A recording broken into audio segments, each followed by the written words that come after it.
আসসালামু আলাইকুম। খুকু কিচেন হাউজে আপনাদের আবারও স্বাগতম। আজ আমি আপনাদেরকে দেখাবো বাচ্চাদের পছন্দের খাবার নসিলা বা নিউটেলা, যা আমি বাড়িতেই বানিয়ে ফেলেছি। আর আপনারাও অনেক সহজেই বাড়িতেই বানাতে পারবেন। অল্প কিছু উপকরণ দিয়ে এই নসিলাটি বাড়িতেই অনেক সুন্দরভাবে বানানো যান। তবে চলুন আমরা শুরু করি। এর জন্য আমাদের প্রথমেই লাগবে বাদাম। আমি এখানে চীনা বাদাম নিয়েছি অল্প কিছু, আপনারা কম বেশি করে নেবেন। এগুলা ভেজে নিব এভাবে, আর ভেজে নেওয়ার পরে এর খোসা ছাড়াতে হবে। আমি এর খোসাগুলো এভাবে ছাড়িয়ে নিয়েছি। আমি দুঃখিত, আমি অসুস্থতার কারণে আমার ভয়েসটা এরকম শোনা যাচ্ছে। তো এখন বাদামগুলো আমি ব্লেন্ডারের জারে দিয়ে দেব। দিয়ে ব্লেন্ডার অন করে দিব।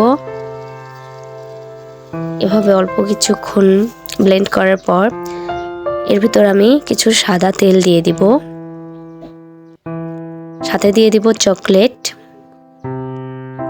এরপর দিয়ে দিব চিনি। মিষ্টিটা আপনাদের ইচ্ছা মতো দিবেন আপনারা। আর আমি এর সাথে কোকো পাউডার ও গুঁড়া দুধ দিয়েছি স্বাদ বাড়ানোর জন্য, কিন্তু গুঁড়া দুধটা অপশনাল। একটু ভ্যানিলা এসেন্স দিয়ে দিব। এরপর এগুলো খুব ভালোভাবে ব্লেন্ড করে নিব।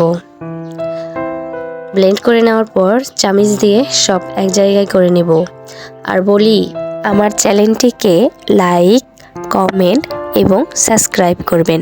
আর আমার পাশে থাকার জন্য আপনাদের ধন্যবাদ।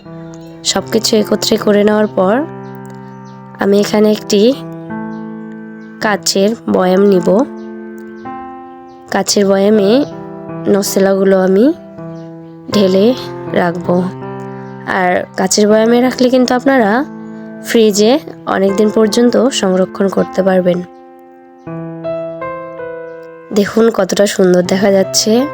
বাড়িতে বানালে অনেক ইয়ামি ও হেলদি হয়।